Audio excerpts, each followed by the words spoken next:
Good morning मेरे प्यारे बच्चों।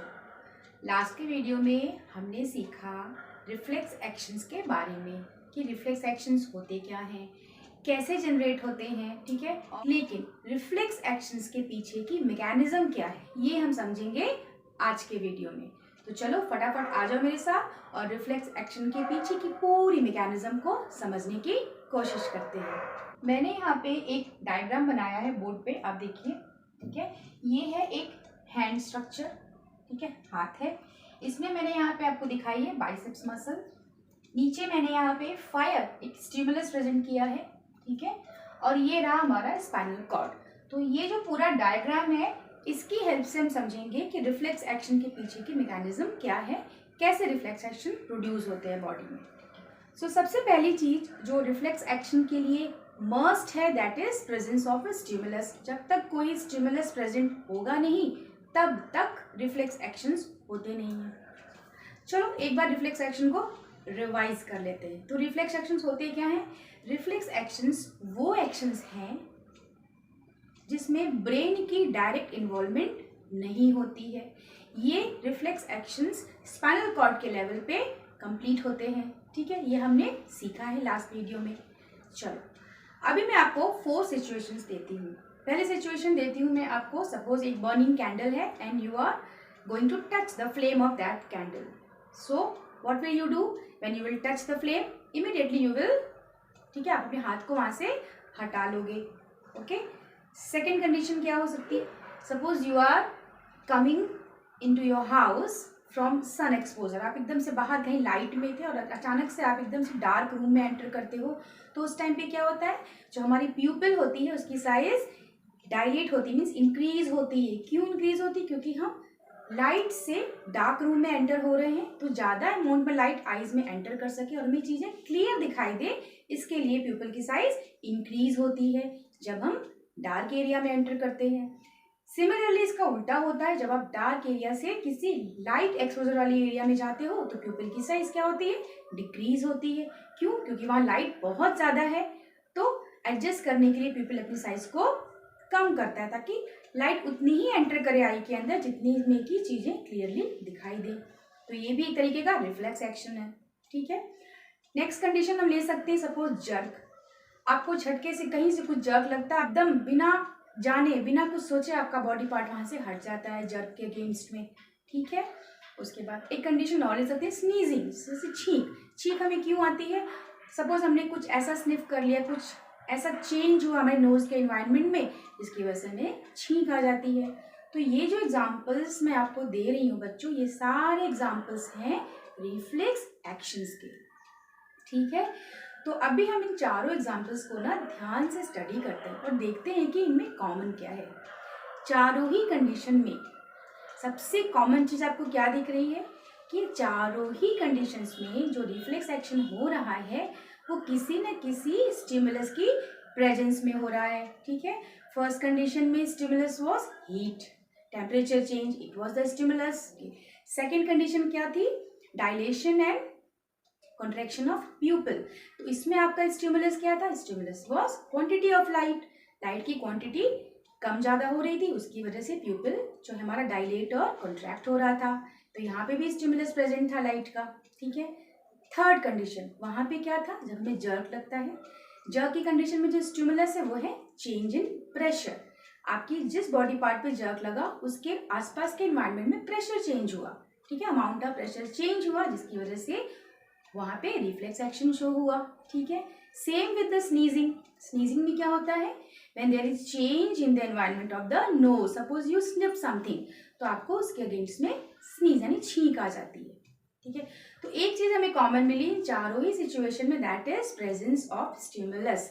तो यहाँ से एक चीज क्लियर निकल के आती है कि किसी भी रिफ्लेक्स एक्शन को होने के लिए स्टिमुलस का प्रेजेंस होना मस्ट है, जरूरी है। Without any stimulus reflex action can not be performed. ये पॉइंट क्लियर है? चलो अब देखते हैं कि और क्या कॉमन है इन चारों कंडीशंस में। सेकेंड थिंग जो हमें कॉमन दिख रही है वो है रिस्पॉन्स। चारों ही कंडीशन में रिस्पॉन्स आ रहा है, ठीक है, सडन रिस्पॉन्स आ रहा है। ऑटोमेटिक रिस्पॉन्स आ रहा है। आपको रिस्पॉन्स देने के लिए, रिएक्शन देने के लिए कुछ सोचना नहीं पड़ रहा है। ठीक है, तो सेकेंड थिंग क्या कॉमन हो गई इन चारों कंडीशन में, जो रिस्पॉन्स प्रोड्यूस हो रहा है वो इनवॉलेंटरी है, ऑटोमेटिक है। ठीक है, उस पर आपके सेंट्रल नर्वस सिस्टम का कोई कंट्रोल नहीं है। तो ये दोनों चीजें आपको समझ में आ गई। चलो, इनकी बेसिस पे जो दो चीजें हमें कॉमन मिली, इनकी बेसिस पे हम रिफ्लेक्स एक्शन की डेफिनेशन रेडी करते हैं। चलो, क्या बन सकती है डेफिनेशन रिफ्लेक्स एक्शन की?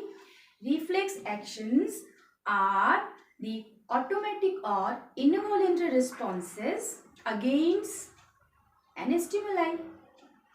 सिंपल, यही डेफिनेशन है रिफ्लेक्स एक्शन की। किसी भी स्टिमुलाई के अगेंस्ट में जो ऑटोमेटिक रिस्पॉन्स, जो इनवॉलेंटरी मूवमेंट प्रोड्यूस होते हैं, that are called as reflex actions. इतना क्लियर है रिफ्लेक्स एक्शन के बारे में? चलो, अब हम समझते हैं कि ये होता कैसे है, इसकी पूरी मैकेनिज्म क्या है। ओके, तो किसी भी रिफ्लेक्स एक्शन को परफॉर्म होने के लिए स्टिमुलस का प्रेजेंट होना मस्ट है। तो यहाँ पे मैंने जो स्टिमुलस आपको दिया है वो है fire. Okay, fire is you can say the change in temperature is a stimulus. And ये हैंड है आपका, you are going to touch the fire. Okay, when you will touch the fire, और जब आपकी फिंगर फायर के contact में आएगी तो there will be change in the temperature of the skin of your finger. तो उस टाइम पे क्या होगा, जो स्टिमुलस, ठीक है, रिसीव हुआ थ्रू द रिसेप्टर, तो सबसे पहले उसको कौन रिसीव करेगा? आपकी स्किन में उसको रिसीव करेगा आपका सेंसरी न्यूरॉन। ठीक,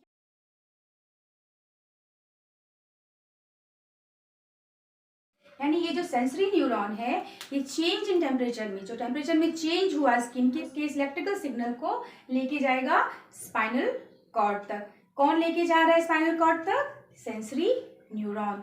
तो इतना समझ में आपको आ गया कि किसी भी स्टिमुलस के प्रेजेंस में जो क्या होता है, एक सिग्नल हमारी बॉडी से हायर सेंटर की तरफ ट्रांसफर होता है इंफॉर्मेशन के फॉर्म में। तो यहाँ पे सेंसरी न्यूरॉन इस इंफॉर्मेशन को लेके कहाँ गया? स्पाइनल कॉर्ड के लेवल पे गया। अब सारा का सारा जो खेल है ना, जो काम है, वो यही होता है स्पाइनल कॉर्ड के लेवल पे। अब ये जो सेंसरी न्यूरॉन है, ये इस इलेक्ट्रिकल सिग्नल को ट्रांसफर कर देगा एक दूसरे न्यूरॉन में। सो इसने इस इंफॉर्मेशन को ट्रांसफर किया या पास किया इस दूसरे न्यूरॉन में। अब इसके बाद क्या होगा? इसके बाद ये होगा कि ये जो आपका इंटरमीडिएट न्यूरॉन है, जो बीच का न्यूरॉन है, जिसको ये सेंसरी न्यूरॉन इंफॉर्मेशन ट्रांसफर कर रहा है, इमीडिएटली इस इंफॉर्मेशन को ट्रांसफर कर देगा एक दूसरे न्यूरॉन में। ठीक है, that is called motor neuron. And ये मोटर न्यूरॉन डायरेक्टली आपका बाइसेप्स मसल तक जाएगा और उसको कमांड देगा टू कॉन्ट्रैक्ट। और जैसे ही आपकी ये बाइसेप्स मसल कॉन्ट्रैक्ट करेगी, you will keep your hand away from that fire. You can see the production of movement. तो अभी आप देख सकते हो इजिली कि जैसे ही मोटर न्यूरॉन ने, ठीक है, सिग्नल ट्रांसफर किया बाइसेप्स मसल को, तो बाइसेप मसल ने क्या किया? कॉन्ट्रैक्शन किया और हमारा हाथ फायर से दूर हो गया।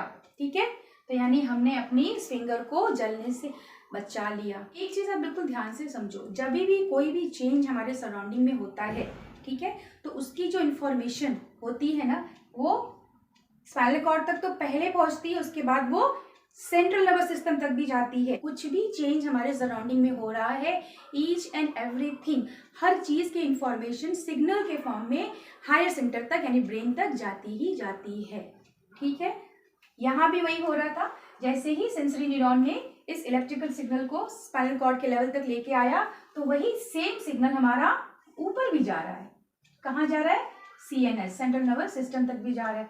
लेकिन रिफ्लेक्स एक्शन की स्पेशलिटी ये है कि ये ब्रेन से कमांड आने का वेट नहीं करते। यहाँ पे हमारा स्पाइनल कॉर्ड इमीडिएट एक्शन करता है और सेंसरी न्यूरॉन से इंफॉर्मेशन को रिले न्यूरॉन में ट्रांसफर करवाता है। उसके बाद रिले न्यूरॉन से ये इंफॉर्मेशन डायरेक्टली मोटर न्यूरॉन को ट्रांसफर होती है और मोटर न्यूरॉन क्या करता है? मूवमेंट प्रोड्यूस करवा देता है।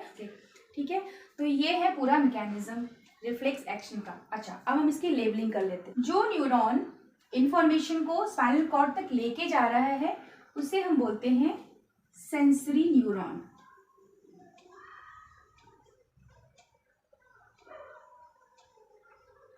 जो न्यूरॉन इंफॉर्मेशन को, ठीक है, सेंसरी न्यूरॉन से लेता है, यानी at the level of spinal cord, उसे हम बोलते हैं रिले न्यूरॉन।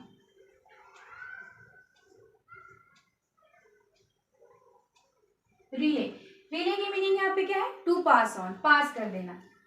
अब आ गया थर्ड न्यूरॉन। जो न्यूरॉन रिले न्यूरॉन से इंफॉर्मेशन को कैरी करता है और मूवमेंट प्रोड्यूस करवाने के लिए डायरेक्टली टारगेट पे जाके एक्शन प्रोड्यूस करवाता है, उसे हम बोलते हैं मोटर न्यूरॉन। ठीक है, मोटर वर्ड की मीनिंग ही है मूवमेंट, ठीक है, मूवमेंट क्रिएट करना। सो अभी आप यहाँ देखो, only three neurons are involve in this type of reflex action. One long sensory neuron, a relay neuron and a motor neuron. तो ऐसे भी क्वेश्चंस आते हैं कि how many neurons are involve in this type of reflex arc, तो you will say only 3 neurons are involve here. So अब ये question आ सकता है कि क्या इतने लंबे भी होते हैं न्यूरॉन्स? यस, न्यूरॉन्स जो है सबसे लॉन्गेस्ट सेल होती है बॉडी की, इनकी लेंथ हो सकती है इतनी लंबी भी। और भी लेबलिंग कर लेते हैं। अच्छा, ये तो आपको पता है कि ये आपका क्या है, this is your spinal cord. Okay, ये आपकी स्पाइनल कॉर्ड है। आई होप आप लोगों को ये रिफ्लेक्स एक्शन के पीछे की मैकेनिज्म अभी इस डायग्राम के थ्रू समझ में आ गई होगी। अब हम देख लेते हैं कि क्वेश्चंस कैसे आते हैं। अच्छा, क्वेश्चंस कैसे आएंगे ये बताने से पहले मैं आप सबको ये बता दूं कि रिफ्लेक्स एक्शंस इतने इंपॉर्टेंट क्यों हैं। जब हमारे पास एक ब्रेन है, इतना हाईली फंक्शनल ब्रेन है हमारे पे, और फिर जब सारे कमांड्स हर सिचुएशन के, हर चीज़ के कमांड ब्रेन तक जाते हैं और ब्रेन उसको प्रोसेस करके मूवमेंट प्रोड्यूस करवा सकता है, रिएक्शंस दे सकता है, तो why there is need of reflex movement? क्यों, क्या ज़रूरत है बॉडी में? यस, ज़रूरत है। इसका बहुत ही सॉलिड आंसर है, और आंसर ये है कि ब्रेन के डेवलप होने से ही बहुत पहले हमारा ये रिफ्लेक्स एक्शन डेवलप हो चुका रहता है। ठीक है, जब भी बच्चा जो है ना जन्म लेता है ना, तो डॉक्टर्स क्या करते हैं, सबसे पहले उसके रिफ्लेक्सेस को चेक करते हैं, उसको एकदम से उल्टा लटका देते हैं और उसके सारे रिफ्लेक्सेस चेक करते हैं, क्योंकि ब्रेन जो है ना उसको अब और डेवलप होना है आफ्टर बर्थ, लेकिन रिफ्लेक्स एक्शन उसके पहले ही डेवलप हो चुका रहता है। और ऐसी सिचुएशन जो बिल्कुल जहाँ पे हमें सर्वाइव करना होता है, जो हमारे सर्वाइवल के लिए बहुत ज़रूरी होती है, ऐसे सिचुएशन में ना आपके पास इतना टाइम नहीं होता कि आप हायर सेंटर से कमांड आने का वेट कर सकें, क्योंकि उतनी देर में डैमेज हो चुका होता है। इसलिए ऐसे टाइम पे रिफ्लेक्स एक्शंस बहुत इंपॉर्टेंट हो जाते हैं, और इसीलिए still they are existing in our body, जबकि हमारे पास इतना हाईली फंक्शनल ब्रेन है। अब हम देख लेते हैं कि क्वेश्चंस कैसे आते हैं। सबसे फर्स्ट क्वेश्चन जो आ सकता है इस टॉपिक से, वो आ सकता है what is reflex action.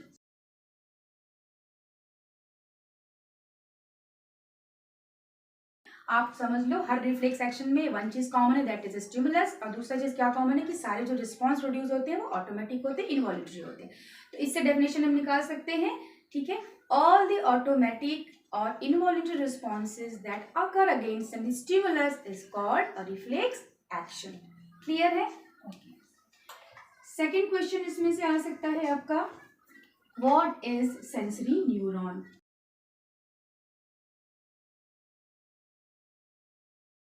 You know that carry sensation, ठीक है, टूवर्ड्स द स्पाइनल कॉर्ड और टू द हायर सेंटर, जो इन्फॉर्मेशन को लेके जाता है, ठीक है, कहाँ तक, हायर सेंटर तक या स्पाइनल कॉर्ड तक, उस न्यूरॉन को हम बोलते हैं सेंसरी न्यूरॉन। सेम वे अगर मोटर न्यूरॉन पे क्वेश्चन आता है तो आप ये बोलोगे वो न्यूरॉन्स जो मूवमेंट प्रोड्यूस कराते हैं, जो इन्फॉर्मेशन को हायर सेंटर से टारगेट पॉइंट तक लेके आते हैं, वो कहलाते हैं मोटर न्यूरॉन। अब इसमें एक न्यूरॉन और है, मैंने बताया इंटर न्यूरॉन, ठीक है, या रिले न्यूरॉन। रिले न्यूरॉन क्या होते हैं, वो न्यूरॉन है जो इन्फॉर्मेशन को कन्वे करते हैं, मीन्स एक सेंसरी न्यूरॉन से मोटर न्यूरॉन तक इन्फॉर्मेशन को पास करते हैं, तो इनको हम क्या बोलते हैं, रिले न्यूरॉन बोलते हैं। ठीक है, थर्ड क्वेश्चन इसमें ये आ सकता है, what is reflex arc. Reflex arc ऐसा कुछ अलग सी चीज नहीं, जो अभी हमने डायग्राम बनाया था, वो जो पूरा पाथवे था, ठीक है, सेंसरी न्यूरॉन, रिले न्यूरॉन और मोटर न्यूरॉन का, that is called reflex arc. तो आपका आंसर बहुत सिंपल होगा, रिफ्लेक्स आर्क में आप लिखोगे it is the pathway of sensory neuron, relay neuron and motor neuron, ठीक है, जिसमें आपकी पूरी इंफॉर्मेशन ट्रेवल करती है। लास्ट क्वेश्चन इसमें आ सकता है, draw the reflex action diagram.